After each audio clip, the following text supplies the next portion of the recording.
Jason, when you think about social media, uh, what is it that really gets your juices flowing when it comes to using social media for ministry? I think that with social media, the thing that I really like the most is that it just reaches so many people. It's one is that social media is instant in that whatever I can put out, I can get immediate reaction to, immediate response. I think also that with the social media being integrated in all parts of our society, you see that anything that goes on within social media, you can see some type of response to it. I can also speak my voice on what's going on using the various social media streams. So that with social media, it just seems like that in addition to me consuming vast amounts of information on whatever topic that I feel is important, I can also have a voice on the things that I feel is important so that I can also feel like I'm being heard.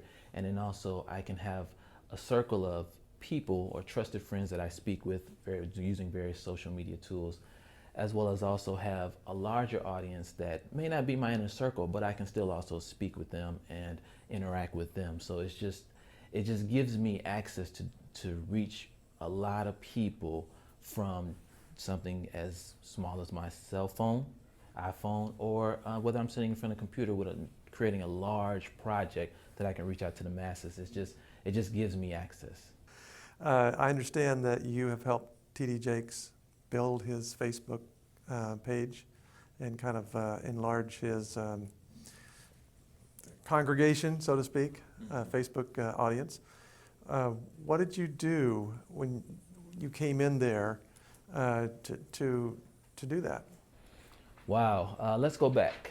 In January of 2010, when I came on with T.D. Jakes Ministries, I saw that they had a Facebook page, but nobody was really taking control of it. It had we'd say about 2,000 people just off of his name alone, and people that had heard of him doing something, whether it be ministry or some type of movie project or something. And from that, I asked them, could I start to take control of this Facebook page and start to build it? They didn't know what I was going to do, but they knew that I had some type of knowledge to be able to increase his fans. I didn't know how fast it would grow and how exponentially it would grow.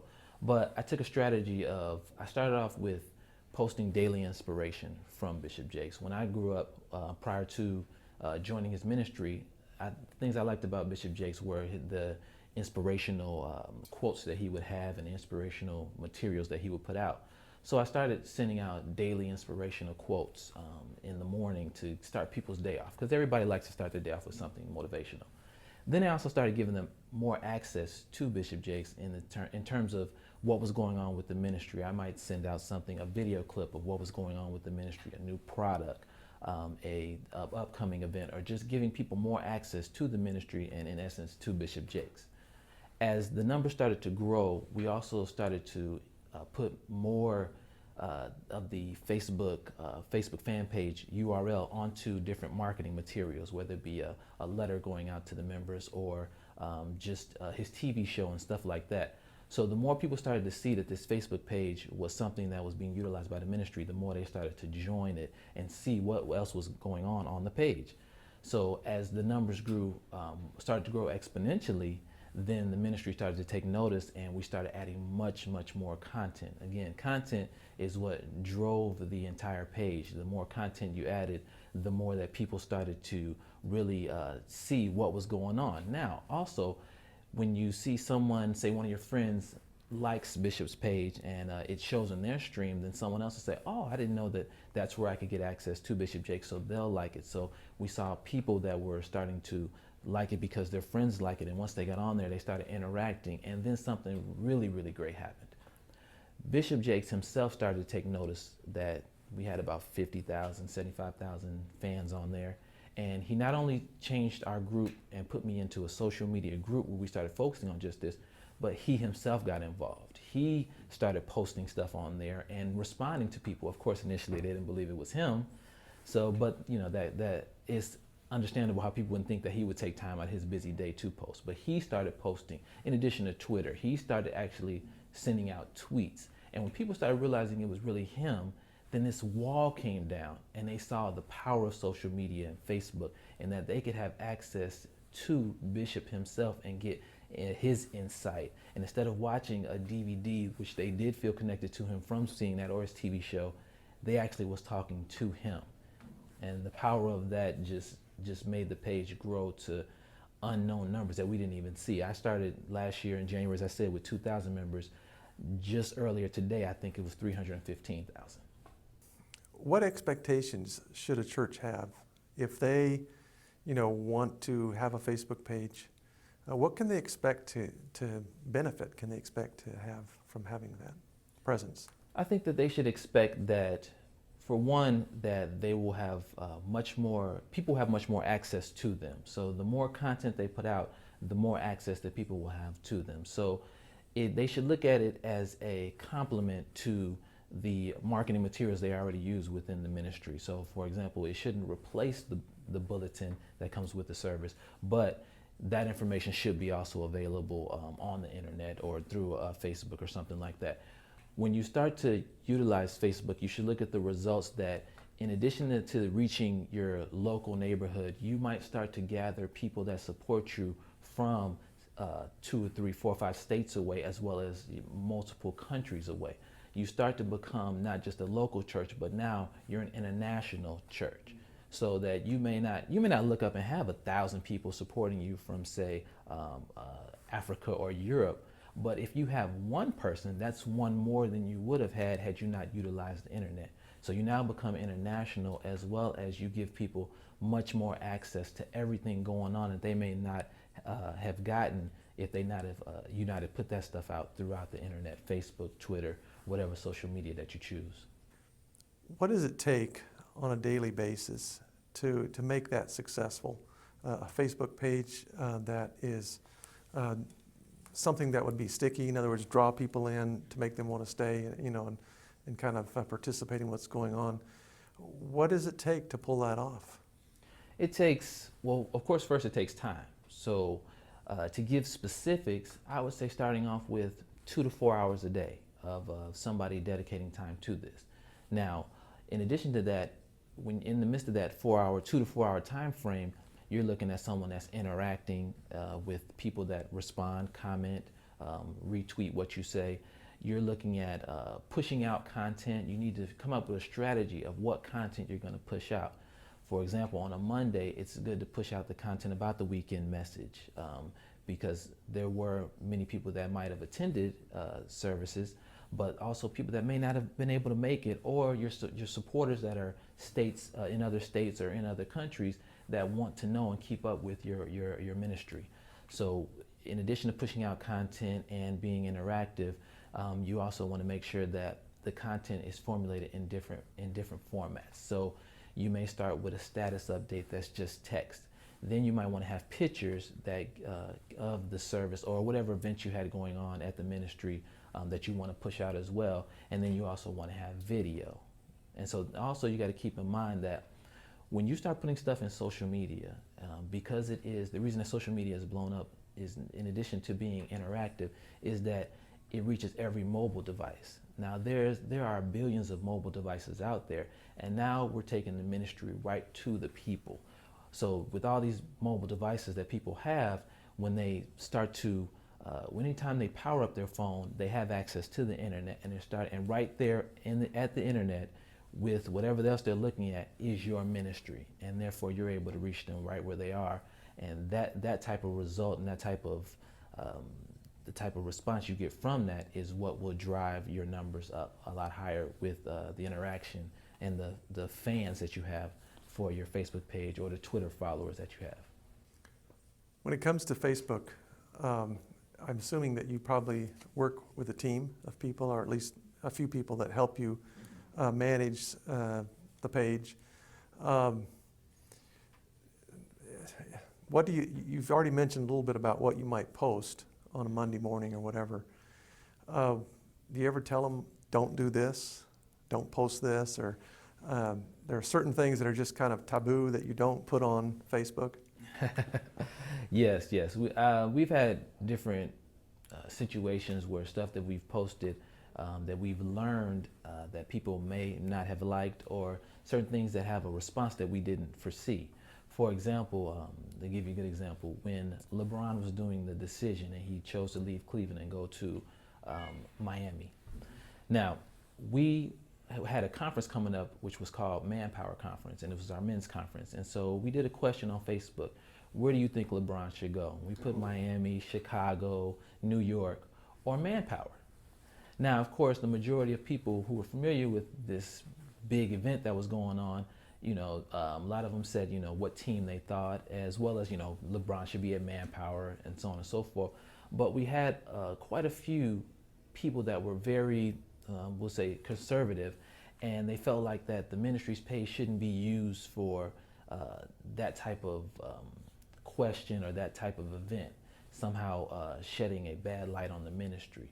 And we understood that, that some people have their opinion. That's the benefit of social media. They can express their opinion and so on and so forth.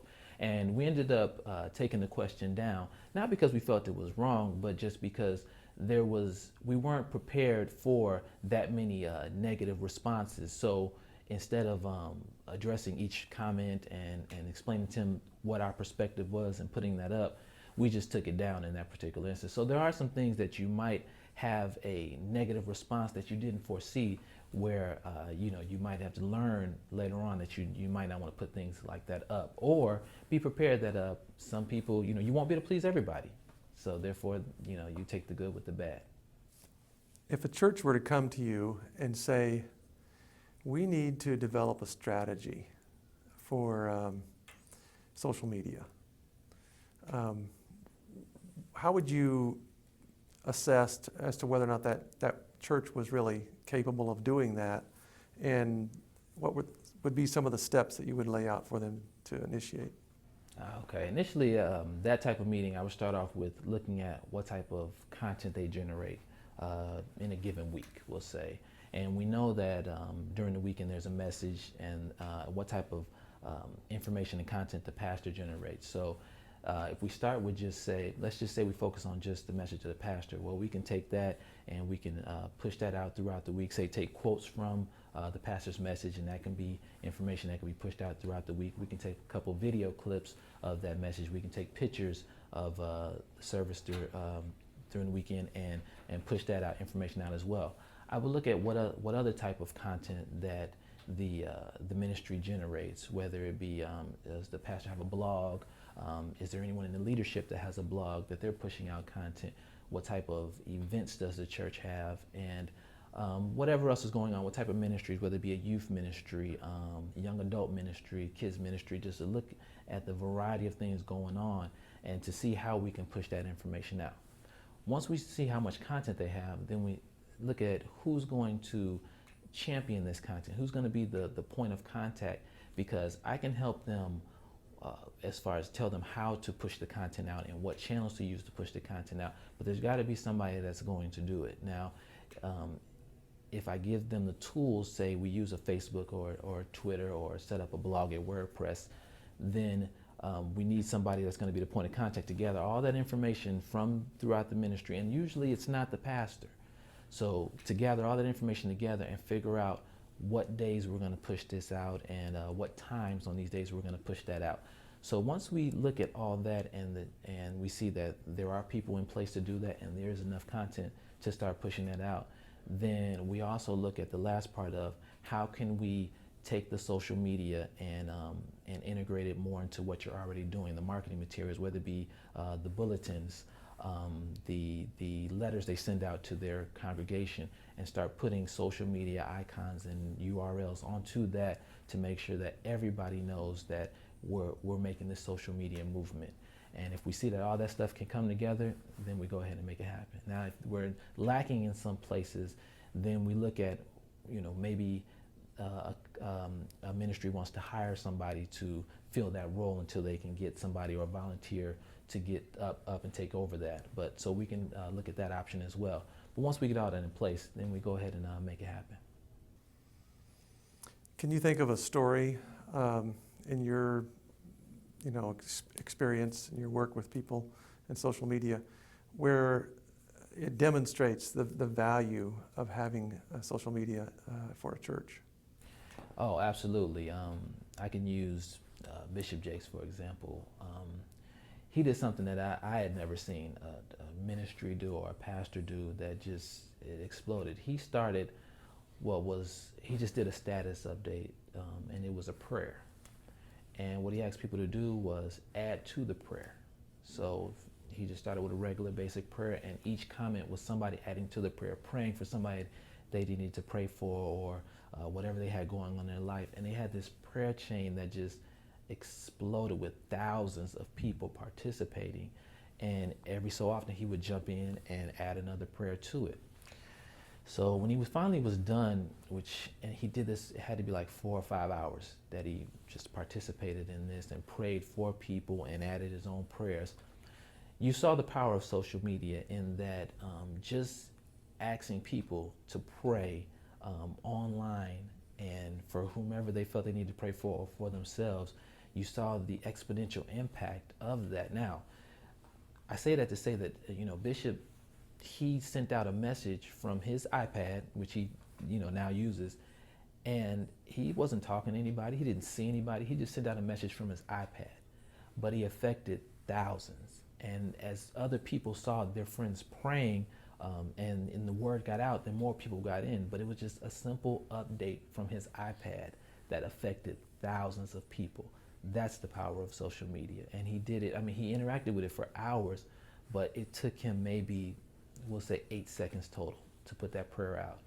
And you affected thousands for hours, and which impacts their lives forever, because in their mind, the respect they had for Bishop now increases because they can say, I prayed with him and he prayed for me and I prayed for him.